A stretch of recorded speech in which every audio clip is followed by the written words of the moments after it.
शनाया रूपल को अपने साथ हॉस्पिटल ले जाने लगी। जब दोनों उस प्राइवेट रूम से बाहर निकल गई, आहान ने विकी भाई से कहा, thank you so much Vicky भाई, आपका यह एहसान मैं हमेशा याद रखूंगा।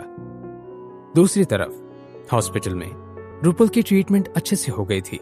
जब शनाया अपनी बातें कर रही थी, एकदम से रूपल ने अपने बेस्ट फ्रेंड से सवाल करते हुए कहा, शनाया, तुम आहान के बारे में डिटेल में क्या क्या जानती हो? आहान के बारे में? मैं कुछ समझ नहीं पा रही। शनाया, मैंने हमेशा से उसे ब्लेम किया है, लेकिन मैं गलत थी। आहान एक बहुत ही जिम्मेदार और बहादुर लड़का है। He is a real man. Rupal, तुम्हें फीवर तो नहीं ना? तो फिर तुम ऐसी बात क्यों कर रही हो? मुझे कुछ नहीं हुआ है। बस एक बात याद रखो, आहान को अपने पास संभाल कर रखो, वो बहुत स्पेशल है। यह सुनने के बाद शनाया ने हंसते हुए कहा, डेफिनेटली, मैं अपने हबी को नहीं छोड़ने वाली, और अब तो मैं उसे मुझे छोड़कर भी कहीं नहीं जाने दूंगी। अगली सुबह जब आहान शनाया के बारे में सोचते हुए हॉस्पिटल के कॉरिडोर से चल रहा था, उसने एक अजीब सी बात नोटिस की। कॉरिडोर के दूसरे कोने में खड़े लोग आहान की तरफ उंगलियों से इशारे कर रहे थे, और इतना ही नहीं, कुछ नर्सेस तो आहान को देखकर मुस्कुराते हुए शर्मा भी रही थी। लोगों के इतने अजीब रिएक्शंस को देखकर आहान कंफ्यूज हो गया था। एक शीशे में नजर आ रहे रिफ्लेक्शन में उसने अपने चेहरे की तरफ देखा, लेकिन आहान के चेहरे को कुछ भी नहीं लगा था। दूसरी तरफ रूपल मेडिसिन के असर की वजह से अभी भी सो रही थी। फ्रेश होने के बाद शनाया ने कुछ देर के लिए अपना मोबाइल चेक किया कि उसके सोशल मीडिया अकाउंट को टैग करते हुए 2 वीडियोस पे 2 मिलियन व्यूज आए हुए थे। एक वीडियो में आहान पियानो प्ले कर रहा था। आहान के फैंस ने उसे पियानो प्रिंस ये नाम भी दे दिया था। ये इंटरनेट पर कमेंट करने वाले लोग अजीब से होते हैं यार। मतलब कुछ दिनों तक ये सारे के सारे लोग मेरे फैंस थे, मेरे लिए कमेंट्स कर रहे थे, आहान को बुरा भला कह रहे थे, और एक पियानो के परफॉर्मेंस के बाद आहान की तरफ से हो गए। खास करके ये लड़कियां, इन लड़कियों को क्या पता कि मेरा पति तो इन सब के कमेंट्स को एक नजर से देख नहीं रहा। शनाया ने अपना मोबाइल बंद किया और बाहर निकल आई। दरवाजा खोलते ही शनाया की नजर सामने वाले कॉरिडोर से आ रहे आहान की तरफ पड़ी। आहान को देखते ही शनाया का मूड एकदम खुश हो गया। अपने आप से ही बातें करते हुए शनाया ने कहा, यह आहान कितना हैंडसम है। मेरा भी ध्यान आज पहली बार गया है। सिंपल से कपड़ों में भी कितना गुड लुकिंग लग रहा है। तभी उसने देखा कि कुछ नर्सेस आहान के पीछे छिप छिप कर फोटोज क्लिक कर रही हैं। शनाया को गुस्सा आ गया। क्या ये लड़कियां उसकी शादी टूटने के लिए इतनी डेस्परेट हो रही थी? शनाया का मन किया कि वो मोबाइल छीनकर सारे पिक्चर्स डिलीट कर दे। उफ, क्या करूं? ये सब कैसे देख रहे हैं मेरे पति को? मैं क्या करूं? तभी आहान आकर उसके सामने खड़ा हो गया। गुड मॉर्निंग, आप यहाँ दरवाजे पर क्यों खड़ी हैं? उसने जल्दी से आहान का हाथ पकड़ लिया और उससे मुस्कुराते हुए बोली, गुड मॉर्निंग आहान, मैंने तुम्हें बहुत मिस किया। क्या तुम्हें मेरी याद आ रही थी? शनाया ने अपने शब्द कुछ ऐसे जोर से कहे ताकि वो नर्सेस भी सुन सके, लेकिन आहान कंफ्यूज हो गया। आज से पहले शनाया ने आहान से ऐसे सवाल कभी नहीं किए थे।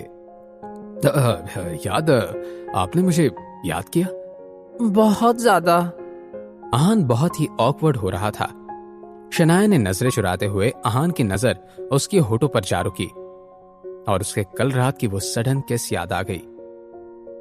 आहान ने अपने आप से ही कहा, शनाया शायद अब मेरे साथ कंफर्टेबल होने लगी है। ये तो अच्छी बात है। उसने फिर शनाया के हाथ पर अपनी पकड़ और बोला, आपको भूख लगी होगी ना? मैंने आपका पसंदीदा ब्रेकफास्ट बनाया है, चलिए साथ में नाश्ता करते हैं। और आहान की आंखों की गहराई को देखते हुए शनाया ने कहा, तुम बहुत अच्छे हो। वैसे आहान, कुछ दिनों से मेरे दिमाग में एक बात चल रही है। मेरी दादी कहती थी कि पत्नी को अपने पति को नाम से नहीं बुलाना चाहिए, तो क्यों ना मैं तुम्हें प्यार से कुछ बुलाऊं? शनाया की बात सुनकर आहान स्माइल करने लगा। क्यों नहीं, आप मुझे क्या कहकर बुलाना चाहती हैं? आहान के होठों पर अब एक हल्की सी स्माइल आ गई। उसके आंखों की गहराई में देखते हुए शनाया ने कहा, वैसे आहान, कुछ दिनों से मेरे दिमाग में एक बात चल रही है। मेरी दादी कहती थी कि पत्नी ने अपने पति को नाम से नहीं बुलाना चाहिए, तो क्यों ना मैं तुम्हें प्यार से कुछ बुलाऊं? शनाया की बात सुनकर आहान स्माइल करने लगा। क्यों नहीं शनाया, आप मुझे क्या कहकर बुलाना चाहती हैं? क्यों ना मैं तुम्हें अब से हबी कहकर बुलाऊं? क्या तुम्हें अच्छा लगेगा? सुनने में हबी अच्छा लगता है, और दादी जी की बात को तो हमेशा मानना ही चाहिए। अब आज से मुझे हबी कहकर ही पुकारिए। अब अगर आपने हबी पर हक जमाना हो गया हो तो क्या हम अंदर चलकर ब्रेकफास्ट करें? मुझे जोरों की भूख लग रही है। आहान के सवालों को सुनने के बाद शनाया ने हंसकर उसका हाथ पकड़ा और आहान को अपने साथ रूम में अंदर ले गई, जहां एक तरफ आहान और शनाया उनके पास कुछ ना होते हुए भी इतने खुश थे। पास में 50 करोड़ होने के बाद भी मिसेस यामिनी गिल की हालत बिगड़ रही थी। तभी उनके घर की डोरबेल बजी।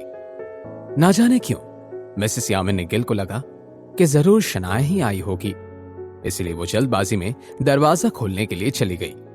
मगर जैसे ही यामिनी गिल ने दरवाजे पर देखा तो शनाया नहीं, वहां पर रोहन कोहली खड़ा था। तो वो दंग रह गई। रोहन, मेरा मतलब है दामाद जी, आप यहाँ? अपनी भाभी की कही ये बात सुनते ही सीमा बुआ जी भी अंदर से दौड़ी चली आईं। अरे भाभी, आप भी ना, दरवाजे पर ही अपने दामाद से सवाल जवाब कौन करता है? दामाद जी को अंदर तो आने दीजिए। दामाद जी आइए, अंदर आकर हम सबके साथ नाश्ता कीजिए। मैं यहाँ नाश्ता करने नहीं आया हूँ, मेरा एक जरूरी काम है, मैं उसी वजह से सुबह सुबह यहाँ आया हूँ। अच्छा, कोई बात नहीं, अब तो आपको इस घर में खाना खाते आते ही रहना है। अब आप हमारे परिवार के दामाद जो हैं। वैसे आप कह रहे थे कि किसी काम से आना हुआ, क्या बात है? मुझे मेरा लिमिटलेस प्लैटिनम क्रेडिट कार्ड वापस चाहिए। साफ साफ कहूँ तो मैं यहाँ अपने 50 करोड़ रुपए वापस लेने आया हूँ। क्या? मगर क्यों? क्या क्यों?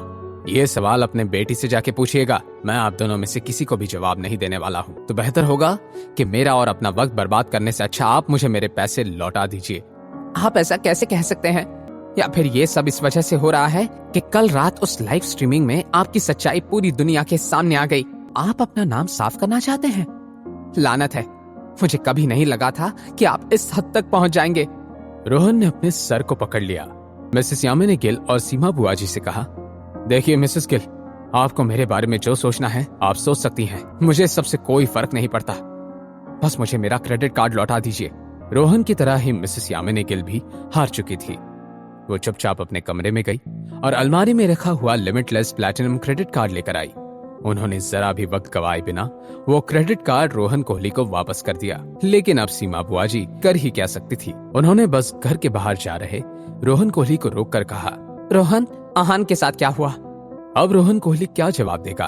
क्या वो आहान की असलियत के बारे में मिसेस यामिनी गिल और सीमा बुआ जी को बता देगा? और आहान का रिश्ता अब कितना मजबूत होने वाला था? जानने के लिए देखिए अगला एपिसोड सिर्फ पॉकेट एफएम के यूट्यूब चैनल पर, और सीक्रेट अमीरजादा के सारे एपिसोड्स को सुनने के लिए डिस्क्रिप्शन में दी हुई लिंक से डाउनलोड कीजिए पॉकेट एफएम ऐप।